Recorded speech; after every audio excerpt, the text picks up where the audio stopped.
تم نے ہمارے پیٹھ پیچھے وار کیا ہے۔ اینڈ شادی والے دن غائب ہونے کے بعد آج یہاں کھڑے ہو کر یہ سوال کر رہے ہو۔ سڑک پر ٹریفک آ جا رہی تھی۔ ارد گرد سے بے نیاز طلال ہارے ہوئے قدموں سے فٹ پاتھ پر چل رہا تھا۔ جاؤ یہاں سے اور آج کے بعد کبھی اپنی شکل نہ دکھانا۔ نفرت ہے مجھے تم سے۔ عنایا کے دکھ اور نفرت بھرے الفاظ اس کے دل و دماغ میں گونج رہے تھے۔ آج وہ انجانے میں اس کی تکلیف کا سامان کر گیا۔ ایک وہی تو تھی جس کی چھوٹی سے چھوٹی تکلیف مٹانے کے لیے وہ کچھ بھی کر سکتا تھا، لیکن یہ کیسے ہو گیا؟ کتنا دکھ تھا اس کے لہجے میں، اس کی آنکھوں میں کتنی نفرت تھی۔ ہاں، پہلے محبت نہیں تھی، لیکن نفرت بھی تو نہیں کرتی تھی۔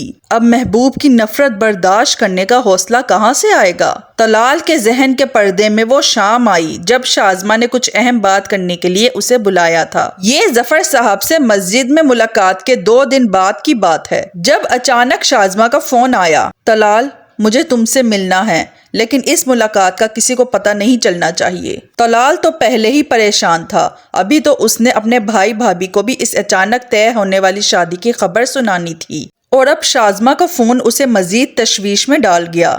طلال، میں جانتی ہوں کہ ابا نے تمہیں بہت مشکل میں ڈال دیا ہے۔ میں بھی ابا کے اس جذباتی اقدام سے بہت پریشان ہوں۔ شازمہ پارک کے بینچ میں بیٹھی اس سے کہہ رہی تھی، جبکہ وہ سامنے کھڑا خاموشی سے سب سن رہا تھا۔ اس کے پاس کہنے کو کچھ تھا ہی نہیں۔ شازمہ نے کچھ دیر اس کے بولنے کا انتظار کیا۔ لیکن میرے پاس ایک راستہ ہے جس سے ہم دونوں اس شادی سے بچ سکتے ہیں۔ طلال نے چونک کر اس کی جانب دیکھا۔ لیکن اس کے لیے تمہیں میری ایک بات ماننا ہوگی۔ کیا مطلب؟ کیسا راستہ؟ طلال نے سوالیہ نظروں سے اسے دیکھتے ہوئے پوچھا۔ تم میرے گھر بارات لے کر مت آنا۔ طلال شازمہ کی بات سن کر کچھ لمحے تو خالی نظروں سے اس کی جانب دیکھتا رہا۔ یہ آپ کیا کہہ رہی ہیں؟ بدنامی کے ڈر سے ہی تو ظفر صاحب یہ رشتہ کرنا چاہ رہے ہیں، اور بارات اگر نہیں آئے گی تو بدنامی ہونا تو لازمی بات ہے۔ طلال کی حیرت دیکھنے والی تھی۔ ہاں، تم ٹھیک کہہ رہے ہو، لیکن ہم اس شادی سے تو بچ جائیں گے۔ بدنامی ہوتی ہے تو ہو جائے، لوگ اس بات کو کتنی دیر تک یاد رکھیں گے؟ ایک نہ ایک دن تو بھول ہی جائیں گے۔ طلال کو شازمہ کا رویہ ہضم نہیں ہو رہا تھا۔ آپ ٹھیک کہہ رہی ہیں، لوگ تو بھول ہی جائیں گے، لیکن آپ کے والد کا کیا؟ وہ برداشت کر پائیں گے یہ بدنامی؟ مجھے بھی لوگوں کی کوئی پرواہ نہیں ہے، مجھے پرواہ ہے تو صرف ایک بیٹی کے بوڑھے باپ کی۔ معاف کریں، لیکن جیسا آپ کہہ رہی ہیں وہ نہیں ہو سکتا۔ آخر میں طلال کا لہجہ 2 ٹوک ہو گیا۔ اور اگر آپ کو مزید کچھ نہیں کہنا تو ہمیں چلنا چاہیے۔ طلال کا شازمہ سے مزید بات کرنے کا کوئی ارادہ نہیں تھا۔ طلال کے لہجے سے شازمہ سمجھ چکی تھی کہ وہ اس کی باتوں میں اتنی آسانی سے ہرگز نہیں آئے گا، تو اس نے طلال سے کھل کر بات کرنے کا فیصلہ کر لیا۔ رکو طلال، مجھے لگا کہ تم میری بات مان لو گے، لیکن لگتا ہے کہ تمہیں اصل بات بتانی پڑے گی۔ بات شروع کرنے سے پہلے میں چاہوں گی کہ تم مجھ سے وعدہ کرو کہ یہ بات میرے اور تمہارے درمیان ہمیشہ راز رہے گی۔ شازمہ تمہید باندھنے لگی۔ ٹھیک ہے، میں آپ کی کوئی بات کسی کو نہیں بتاؤں گا۔ آپ کھل کر کہیں، کیا کہنا چاہتی ہیں؟ شازمہ طلال کو الجھائے جا رہی تھی۔ اصل میں بات یہ ہے کہ میں کسی اور کو پسند کرتی ہوں۔ ابا نے ریحان سے میرا رشتہ اچانک ہی طے کر دیا تھا، میں چاہ کر بھی انہیں روک نہ سکی۔ جب ریحان سے رشتہ ختم ہوا تو میں اس انچاہے رشتے سے آزاد ہو کر مطمئن ہو گئی تھی۔ پھر ابا نے تم سے میری شادی طے کر دی، لیکن اب میں اس کے علاوہ کسی اور سے شادی نہیں کروں گی۔ شازمہ کی بات سن کر طلال کا دماغ چکرا گیا۔ تو آپ نے اپنے گھر والوں کو یہ سب کیوں نہیں بتایا؟ کون ہے وہ؟ اس سے کہیں کہ اپنا رشتہ لے کر آئے۔ طلال کے دماغ میں کئی سوالات آئے۔ وہ کون ہے اس بارے میں تمہیں نہیں بتا سکتی، اور وہ پہلے سیٹل ہونا چاہتا تھا، لیکن اس صورتحال سے وہ بھی پریشان ہو گیا ہے، اس لیے ہم نے اس مسئلے کا ایک حل نکالا ہے۔ اب شازمہ اصل منصوبے کی طرف آئی۔ کیسا حل؟ طلال نے بے اختیار پوچھا۔ تم بارات لے کر مت آنا، بلکہ ایسا کرو کہ کہیں چلے جاؤ۔ اس دن تمہاری جگہ وہ آ جائے گا، اور ابا کو مجھے اس کے ساتھ رخصت کرنا پڑے گا۔ شازمہ نے اطمینان سے اپنا منصوبہ بتایا۔ یہ کیسا حل ہے، اور کیا گارنٹی ہے کہ وہ آ جائے گا؟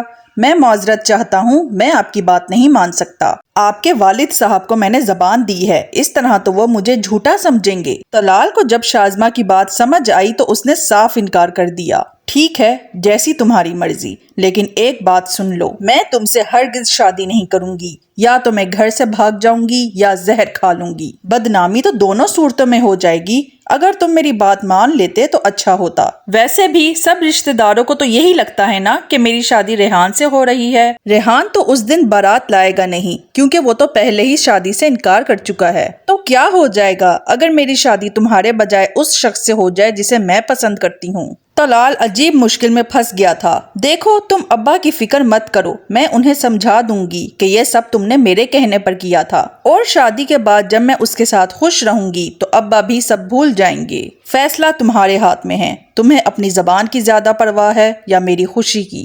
گاڑی کے ہارن کی آواز سے طلال چونکا۔ اس دن تو شازمہ نے کہا تھا کہ وہ ظفر صاحب کو سب کچھ بتا دیں گی، تو انہوں نے بتایا کیوں نہیں؟ کیا وہ شخص بارات لے کر نہیں آیا؟ اف، مجھے شازمہ کی بات نہیں ماننا چاہیے تھی۔ اگر میں خود انکل کو ساری حقیقت بتا دیتا تو آج میں عنایہ کی نظروں میں یوں نہ گرتا۔ طلال انہی باتوں میں الجھتے ہوئے گھر پہنچا تو اس کی بھابھی نے نیا فساد اس کے لیے تیار کر کے رکھا تھا۔ اس نے صاف کہہ دیا کہ طلال اب ہمارے ساتھ نہیں رہے گا۔ نہ جانے کتنی لڑکیوں کے ساتھ چکر چلا کر رکھا ہے۔ بھابھی تو ویسے بھی اسے گھر سے نکالنے کا موقع ڈھونڈ رہی تھی۔ اب تو اس کے ہاتھ ایک اچھا بہانہ لگ گیا۔ سن لو تم، یا تو یہ رہے گا اس گھر میں یا میں۔ اگر یہ ابھی اس گھر سے نہیں گیا تو میں بچوں کو لے کر اپنے میکے چلی جاؤں گی۔ اس کی بھابھی سکینہ ہاتھ نچا نچا کر غصے سے بول رہی تھی۔ بیچارہ اس کا بھائی پریشان سا صورتحال کو سنبھالنے کی کوشش کرنے لگا۔ بھابھی، آپ کو کہیں جانے کی ضرورت نہیں ہے۔ یہ آپ کا گھر ہے، میں یہاں سے جا رہا ہوں۔ طلال کے لہجے میں جیسے برسوں کی تھکان شامل تھی۔ ارے تم کہاں جاؤ گے؟ دیکھو، کچھ دنوں میں تمہاری بھابھی کا غصہ ٹھنڈا ہو جائے گا، تم اس کی باتوں کو دل پر مت لو۔ اس کے بھائی ارسلان کو سمجھ نہیں آ رہا تھا کہ کیا کرے۔ بھائی، مجھے کچھ برا نہیں لگ رہا، لیکن آخر کب تک میں اس طرح زندگی گزاروں گا؟ میرا یہاں سے چلے جانا ہی بہتر ہے، ویسے بھی اب میرا یہاں کچھ نہیں بچا۔ طلال کا لہجہ بہت تکلیف دہ ہو گیا۔ پھر وہ بھائی کو دلاسا دے کر اپنا کچھ ضروری سامان اٹھائے وہاں سے چلا گیا۔